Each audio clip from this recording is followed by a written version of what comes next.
Anatomy and physiology of year, ठीक है। तो ईयर कौन सा ऑर्गन है, ये भी क्या होता है, रिसेप्टर।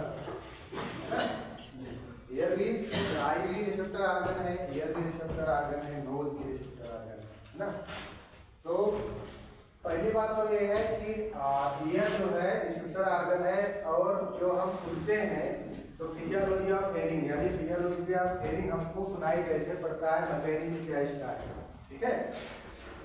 तो पहली बात तो है कि आप लोगों को पता होना चाहिए कि हम कितने हर्ट्ज तक सुन सकते हैं, पता है? हर्ट्ज जानते हो, हर्ट्ज फिजिक्स में पढ़ा है। हर्ट्ज किसकी यूनिट है? साउंड की यूनिट है ना। तो हम कितने हर्ट्ज तक सुन सकते हैं? 20 से 20,000 कितना? 20,000। हाँ, 20 से 20,000। अगर 20,000 के ऊपर हर्ट्ज की अगर आपको साउंड वेव आ रही है तो आपके कान के पर्दे फट जाएंगे। अगर 20 हर्ट्ज के अगर नीचे अगर आवाज आ रही है तो आपको सुनाई नहीं पड़ सकता है। तो नॉर्मल अगर हम नॉर्मल हेयरिंग की हो तो नॉर्मल होगी 20 से, किसी बुक में 25,000 लिखा है, 22,000 लिखा है, लेकिन 25 के ऊपर नहीं होती है, ठीक है। 20 से 20,000 हर्ट्ज, ठीक है, हर्ट्ज, ठीक है। अगर इसके नीचे वेव है तो हमें सुनाई नहीं पड़ेगा, इसके ऊपर चली जाएगी तो कान के पर्दे फट जाएंगे, ठीक है। वेव जो होती है वो सभी जगह ट्रेवल कर सकती है, ये पता है हमने। वेव जो होती है वो हर चीज में ट्रेवल कर सकती है, जैसे पानी में भी ट्रेवल कर सकती है, ठीक है, लोहे में भी ट्रेवल कर सकती हैं, हवा में भी ट्रेवल कर सकती हैं। जैसे मोबाइल फोन का यूज करते हो तो हवा में भी जाता है। तो वेव जो होती है वो सभी जगह, जैसे लोहा है, लोहे में मारो तो लोहे में भी ट्रेवल कर सकती है। तो वेव ऐसी चीज है हर चीज में ट्रेवल कर सकती है। अब दूसरी चीज आती है कि इसका मतलब, इसके एनाटॉमी में क्या मतलब, इसके कितने पार्ट होते हैं? तो इसके 3 पार्ट होते हैं। एक होता है एक्सटर्नल एयर, एक्सटर्नल एयर, देखो सही से समझ लेना, अपने आप लिख लो। दूसरा होता है मिडिल एयर, ठीक है, तीसरा इनर एयर। अब इसमें ये देखो कि इसमें कौन सा पार्ट एक्सटर्नल एयर है, कौन सा मिडिल है, कौन सा इनर एयर, ठीक है। तो जो यहाँ से लगा करके यहाँ तक का पार्ट जो होता है उसको बोलते हैं एक्सटर्नल एयर। क्या बोलते हैं? External air. ये यहाँ से लगा के यहाँ तक का जो पार्ट है उसको बोलते हैं एक्सटर्नल एयर। मिडिल एयर किसको बोलते हैं? मिडिल एयर का जो पार्ट है वो आपका ये लगा है,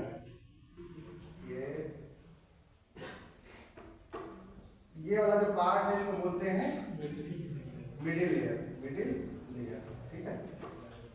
इनर लेयर का जो पार्ट होता है वो आपका पार्ट है ये वाला पार्ट जो है उसको बोलते हैं इनर लेयर, ठीक है। सभी लेयर का काम अलग अलग होता है, सभी लेयर का काम अलग अलग होता है, ठीक है। तो पानी ये वाला है, ये वाला इसको बोलते हैं, इसके अंदर एक कैनाल है, इसको हम बोलते हैं आर्टरी कैनाल, आर्टरी कैनाल, ठीक है। तो यहाँ से क्या होता है, जो साउंड हमारी वेव होती है वो कहाँ से इंटर होती है? बाहर से होती है ना, आवाज आती है।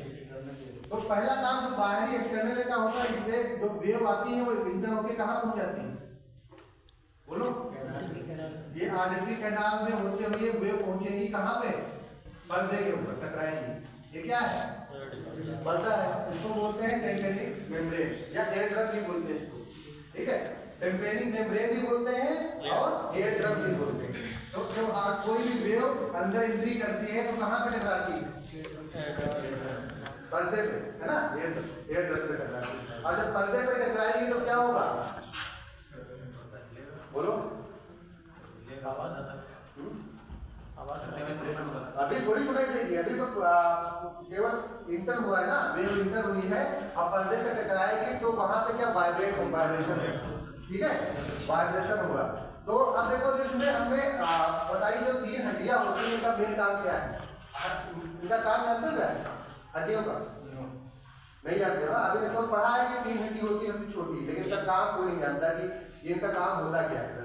देखो तो 3 हड्डी होती है, उसका नाम लिख लो एमाइयस, बिलियस इंटरस्टेट, ठीक है। एमाइयस का मतलब Méliès incus steps incus steps steps, ठीक है। ये अब क्या है, वेव अंदर आ गई और मेम्ब्रेन से टकराई, इसके वाइब्रेशन हुआ। अब ये जो मेम्ब्रेन है इससे क्या कनेक्ट है, ये तीनों हड्डियां कनेक्ट है। जैसे हमने ये दिखा दी है हरे से, एक लाल से, ब्लू कलर से, ये तीनों हड्डियां हैं। ये हम ऐसे लिखे दे रहे हैं, एम मेलिस इंकस एंड स्टेप्स। ये तीन, ठीक है। यहाँ से वेव अंदर आई, पर्दे से टकराई, पर्दे में वाइब्रेशन हुआ। अब जब वाइब्रेशन होता है तो ये वाइब्रेशन होने के साथ साथ जो ये हड्डी पहली है ये, इसमें भी वाइब्रेशन होगा, फिर ये दूसरी को वाइब्रेशन भेजेगा, ये तीसरी को भेजेगा। अब जब तीसरी को भेजेगा तो जो ये वाला आपका पार्ट है, ये वाला सेमिकुलर कैनाल, इसमें करंट उत्पन्न होगा, ठीक है।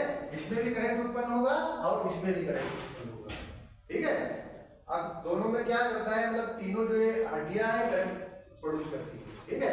अब ये दो देखो, इसके दो पार्ट अलग अलग होते हैं, दोनों का अलग अलग काम है। तो इसको हम हटा देते हैं, ये वाला पार्ट जो है इसका अलग है, ये अलग है। दोनों का देखो क्या काम है। जो ये सेमी सर्कुलर कैनाल है, ठीक है, इसका काम क्या है, पॉस्चर का, पॉस्चर काम का। पॉस्चर का मतलब जानते हो, है पॉस्चर नहीं जानते? पॉस्चर का मतलब बैलेंस करना, ठीक है। जैसे हम खड़े हैं, बिल्कुल सीधे खड़े हैं, तो किसका काम है, किसी का काम है।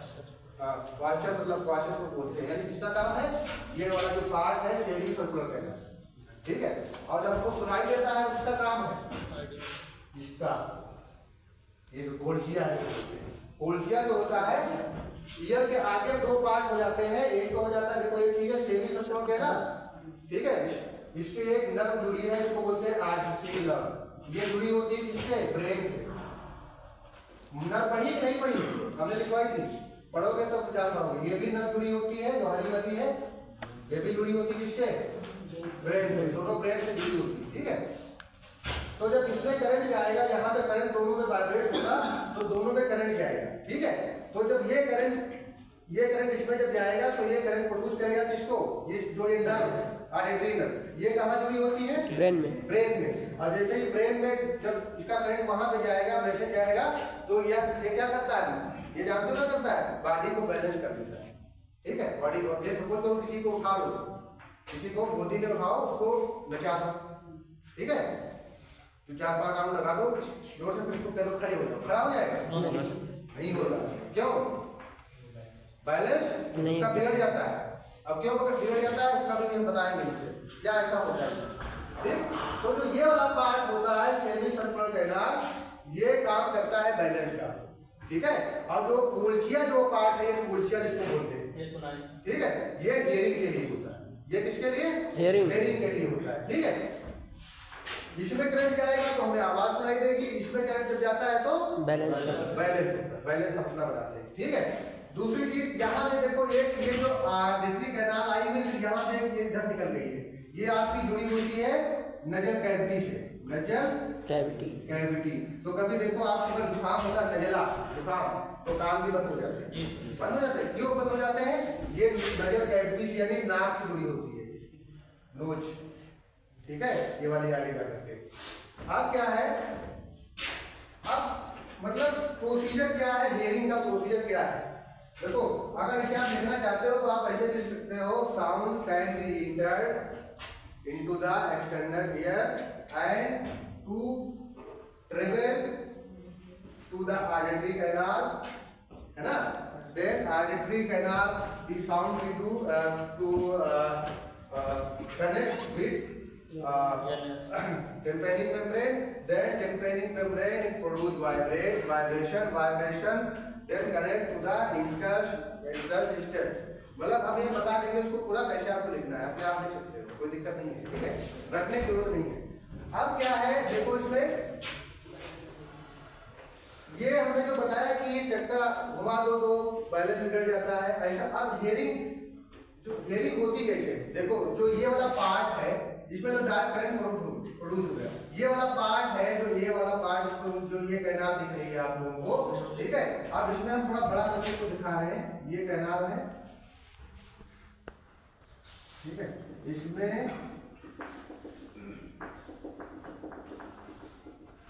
इसमें इंडोलिम्फ भरा होता है। इंडोलिम्फ का मतलब लिम्फ जानते हो, लिम्फ लफ्ज तो बड़ा है, लिक्विड होता है। ऐसे ही इसमें लिम्फ यानी लिक्विड भरा होता है इस कैनाल में। ये वाला सबसे बड़ा करके दिखा दिया, ठीक है। इसमें क्या भरा है, ये लिक्विड भरा हुआ, इसको बोलते हैं इंडोलिम्फ, ठीक है। तो जब करेंट प्रोड्यूस होगा वहां से, तो इसमें जब आएगा तो इसके अंदर बहुत छोटी छोटी सेल्स होती हैं, ऐसे सेल्स होती हैं। इसके भी अंदर सेल्स मतलब स्पेशलाइज इसको बोलते हैं सेल्स। जिसके अंदर होती है सीलिया, इसको बोलते हैं सीलिया। बड़ा रिलेटेड कितना बड़ा है, सीलिया होती है उसमें, वैसे में सीलिया होती है, ठीक है। सीलिया जब होती है तो जब करंट प्रोड्यूस होगा तो जो ये सीलिया होती है, सीलिया क्या करेंगी, जो करंट है, ठीक है, उसको लेके जाके आगे इसको क्या करेंगी, वहां पे लेके जाएंगी, बढ़ाएंगे, ठीक है। जब आगे बढ़ाएंगे तो जो ये वाला पार्ट है, जो सर्कुलर राउंड सर्कुलर है, इसमें जाके ये जो यहाँ पे सीलिया होती है ऐसे, ठीक है, सीलिया होती है, ये प्रोड्यूस करेंगी साउंड को, आगे बढ़ाएंगी, आगे बढ़ा करके वोल्टिया में भेज देंगी। वोल्टिया जुड़ी होती है ऑडिटरी नर्व से टू ब्रेन, ठीक। और ये वाइब्रेशन कहाँ चला जाएगा, ब्रेन। और जब ब्रेन के अंदर चला जाएगा तो ब्रेन क्या उसको मॉडिफाई करके हमको आवाज, ठीक, हमने क्या बोला, ठीक है। ये पूरा प्रोसीजर होता है। अब जो हमने बताया कि बैलेंस कैसे बिगड़ जाता है, तो इसमें भी क्या होता है, इसमें जैसे इंडोलिम्फ भरा हुआ होता है, इसके अंदर भरा होता है पेरिलिम्फ। क्या भरा होता है, पेरिलिम्फ। इसमें पेरिलिम्फ भरा होता है, एक लिक्विड, जैसे इंडोलिम्फ होता है उसमें पेरिलिम्फ होता है, ठीक है। तो ये भरा होता है। अगर किसी बच्चे को आप किसी को उठा करके आप घुमा देंगे तो जो अंदर का जो लिम्फ हो जाए, जो लिक्विड होता है, ये क्या हो जाता है, डिस्टर्ब हो जाता है, ठीक है। वैसे एक जगह रहता है, वो क्या होता है, डिस्टर्ब हो जाता है। तो जब डिस्टर्ब हो जाता है तो कोई भी इंसान है तो खड़ा नहीं हो पाता, बैलेंस नहीं होता है। और जब ये जाकर के लिम्फ यानी जो लिक्विड होता है फिर अपने जगह पे आ जाता है, तब धीरे धीरे क्या हो जाता है, वो फिर चालू हो जाता है। तो ये लिम्फ का यही काम होता है कि अगर लिम्फ डिस्टर्ब हो जाएगा तो बैलेंस आएगा, या तो सुनाई देगा। अगर ये जो हमने बताया कि इसके अंदर लिम्फ भरा हुआ, लिम्फ का काम ये होता है कि जितना बढ़िया ये लिक्विड होगा आपके अंदर, उसमें अच्छा होगा, उतनी अच्छी आवाज हमें सुनाई देगी, ठीक है। अगर ये सूख जाएगा पानी में, सपोज करो तुम्हारा पर्दा भी ठीक है ना, पर्दा जैसे पर्दा किसी के पर्दे पर छेद लगा सुनाई नहीं देता है, सपोज करो किसी का पर्दा हो गया सब सही है, लेकिन अगर ये पानी सूख गया है तो उसको साफ सुनाई देगा, सही से सुनाई देगा। नहीं, बहुत लोग होते हैं ना, बुजुर्ग लोग देखो, बुजुर्ग लोग होते हैं उनको सुनाई नहीं देता है, क्योंकि उम्र ज्यादा हो जाती है, तो उनको कहते हैं ऊंचा बोलते हैं, यानी कि उनके जो कान के अंदर जो लिम्फ इंडोलिम्फ है, इसकी मात्रा धीरे कम हो जाती है।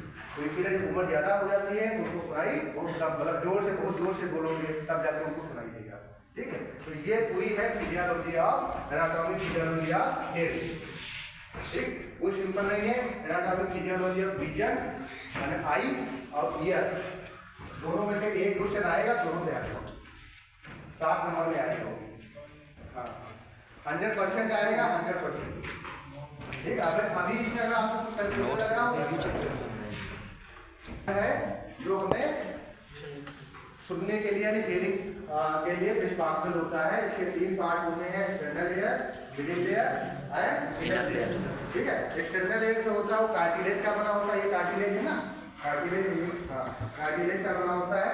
तो और इसका मेन काम, जो एक्सटर्नल लेयर का मेन काम क्या होता है कि वेव को रिसीव करना, ठीक है, वेव को रिसीव करना, और ट्रेवल कराता है ऑडिटरी कैनाल के द्वारा टिम्पैनिक मेम्ब्रेन पर। और जब टिम्पैनिक मेम्ब्रेन पर वेव जाके टकराती हैं तो उसमें वाइब्रेशन प्रोड्यूस होता है। जब वाइब्रेशन प्रोड्यूस होता है तो जो मेलिस इनका से स्टेप जो हड्डियाँ होती हैं, इनमें भी एक से एक जुड़ी होती है, ये भी वाइब्रेट करती हैं। जब ये वाइब्रेट करती हैं तो इनसे जुड़ा जो इनर, अब उसको बोल दो इनर लेयर, वहाँ पे सेमी सर्कुलर और कोल्चिया मत करो, फिर सीधे चले जाओ इनर लेयर, ठीक है। अब क्या होता है, अब ये क्या होता है, इनर लेयर के अंदर फिर वाइब्रेशन प्रोड्यूस होता है। इनर लेयर के अंदर जब उसमें वाइब्रेशन करंट प्रोड्यूस होता है, और करंट जब प्रोड्यूस होता है तो दोनों से जुड़ी होती हैं क्या, नर्व, ऑडिटरी नर्व, ठीक है, जो रिस्पॉन्सिबल होती हैं हेयरिंग के लिए और बैलेंस के लिए। हेयरिंग के लिए और बैलेंस के लिए। ये जा करके इनके थ्रू द्वारा जो करंट होता है वो कहाँ पहुँचता है, ब्रेन के अंदर। अब ब्रेन उसको मॉडिफाई करके हमें हेयरिंग कराता है एंड बैलेंस कराता है। ये पूरा प्रोसीजर है, ठीक है।